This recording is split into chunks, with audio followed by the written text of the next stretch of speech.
Is this arts and crafts? No, this is my real life. I want this vision board to come true. Well, I see that some of you have already made your vision boards, but you might not have completed the prereqs, and it's okay.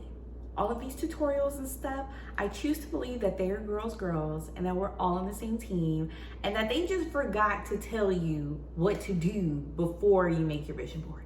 Because I don't want to say it's a setup, but there's some things that you needed to do. There were some things you needed to complete before you made this vision board.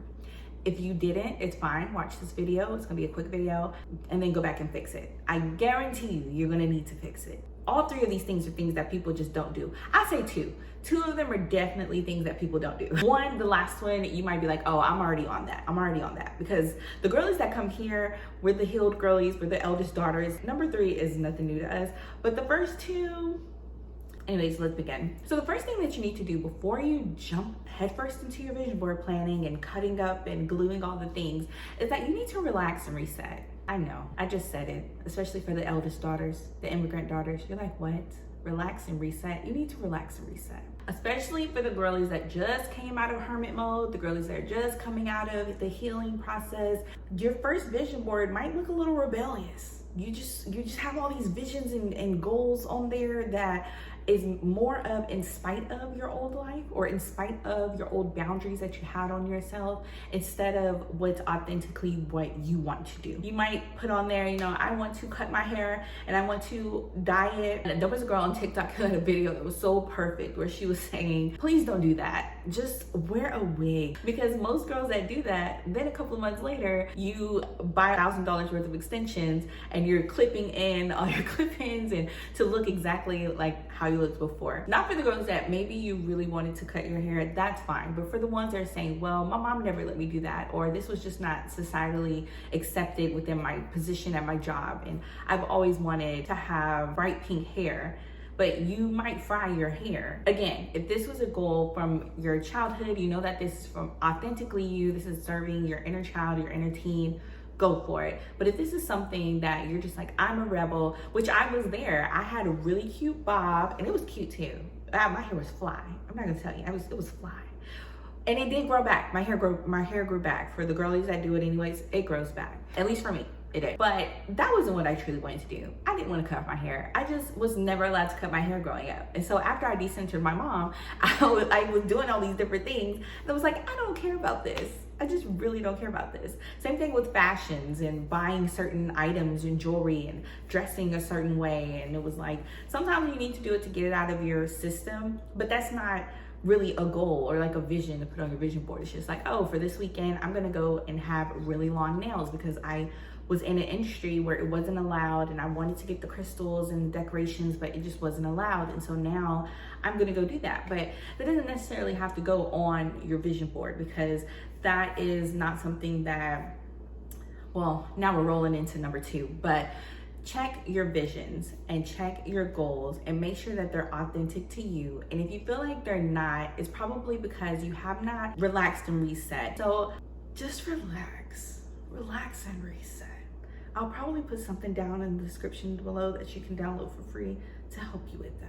I see your eye twitching. I'm gonna ignore it. Number 2, a lot of you don't have what I like to call a dream board. The dream board, in my personal definition, that is not in Webster's, is your 10-year vision. Every single year when you make your vision board, it should be based upon your life board, the dream board. For me, in 2018, when I started my healing journey and I went through my topsy-turvy of healing and releasing and resetting, it took a while. I made a 10-year goal for myself. And so from 2018, I made a 2028 goal plan and said, okay, 10 years from this day, I will be this person and I will have all of the things of everything that I want. And blase. And it was in my mind logical to think that I could have my dream life in 10 years. It was a whole decade. Most of us overestimate what we can do in 1 year, but we underestimate what we can do in 10 years. I said, okay, 10 years, I know I can figure this out. We're actually 5 years out, so we're halfway through. We're almost halfway to my 2028 goals.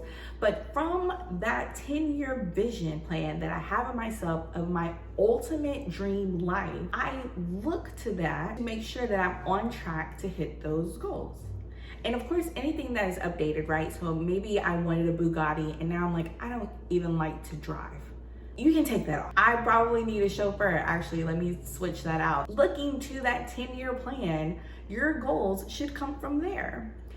A lot of vision boards that I see for that year, their short-term goals do not align with their long-term goals. And so it's like, why are you doing this? What is this for? Is this just a part of your healing journey? Is it a part of your growth journey? Where does this come into play? What is this? Why is it here? Let's go with a good example. So if in my 10-year goal plan, I want to swim with whales, that's like a real goal of mine. I want to swim with whales one day, probably in Mauritius. My short-term goals on one of my vision boards for my 1-year goal plan will say, okay, I need to take swim lessons, right? First, I need to know how to swim. Then I need to take free diving lessons, right? That's when you're just in the water, this open water, and you're going down, to be with the whales. And, I need to learn how to hold my breath and all that stuff, right? So these are things that throughout the years, that by 2028, I would love to swim with whales. So by 2025, on my 2024 goal list, I need to put swim lessons. In 2026 goal list, I need to put free diving. And you can space it out however you want to, but it all aligns with the big goal of, I really want to swim with whales. That is a part of my lifestyle. I really want to go yachting and sailing. And so when we're in the ocean, I want to jump in the ocean and swim in open ocean and not be afraid. And so that also aligns with those goals. The big focus is there's nothing wrong with putting pie eating contests on your vision board for next year. But what is that serving in your 10-year plan or your 5-year plan? If some of us have cut it down in half because we are overachievers, eldest daughters. And this is very important because we see in people's everyday lives on television where they mess up their big picture goals. They're not even a possibility anymore because of something that they did for the short term. I had gained a lot of weight at one point in time. And I said, okay, I want to go from 40% body fat down to 20% because that's just a healthier body fat percentage for me personally. Because of my 2028 goal is to be a 20% body fat, I'm not gonna put on my short-term goal list that I want to win a hot dog eating challenge. Like, that's just not gonna be a thing because I am following a health regimen that helps me to get to a 20% body fat. No matter what weight that is, I don't know what weight that is on a scale, but I know body fat percentage, I want it to go from 40 to 20. I'm not putting on there that I'm gonna go across the country and become a pie eating contest Olympian. That doesn't align with my long-term goals. And I see that a lot. I see people's vision boards. I'm like, oh, I wonder what is this smaller goal for the year leading up to for their big time goals. And it has nothing to do. There's no correlation. There's no nothing. There's nothing. Not a lot of people have 10-year goals that they're pulling their yearly list, their yearly to-do from. So yeah, get your 10-year list together. And again, I'm gonna link it down below. I make it super easy for you. It's free, download it. You can put this on your iPad or you can print it out, put today's date, and then 10 years later, and what does my life look like then? Now, if you're the type of person that I understand, you're like, well, tomorrow's not promised. I don't have that mindset at all. Because I just feel like God has a plan for me, so I'm gonna be here. So if you're that type of mindset, of course you're not gonna have a 10-year plan. You don't think that you're gonna make it to Tuesday. But if you're like, no, I'm gonna be here for the next 10 years, then definitely get that down below. It's linked, it's free, so you can have yourself on track. Have yourself on track. And this is for everybody. If you're 50 watching this, ma'am, I'm gonna need you to download that. And I need you to have when I turn 60, this is what my life will look like when I'm 60. What are the things that you're gonna do? What are you going to experience? Every single day that you wake up is an experience. I'm speaking to you. And the last thing that I said that most of us do that I'm not really even worried about is take action. You have to take action.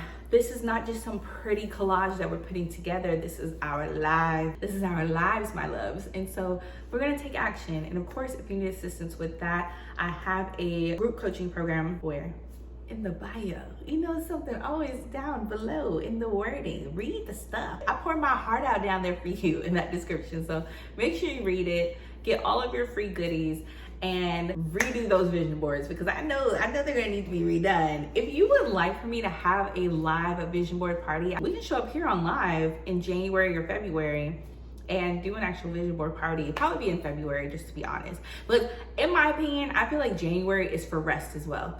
I feel like January is for rest. January is still technically a part of winter, and that is hibernation. Like, I understand people want to run out the gate in January, and I'm not. And usually in January, I'm full gratitude, being present, and just, you know, thanking God for everything. I'm not in such a rush to like do the things. But also, I start my New Year's resolutions in October of every year.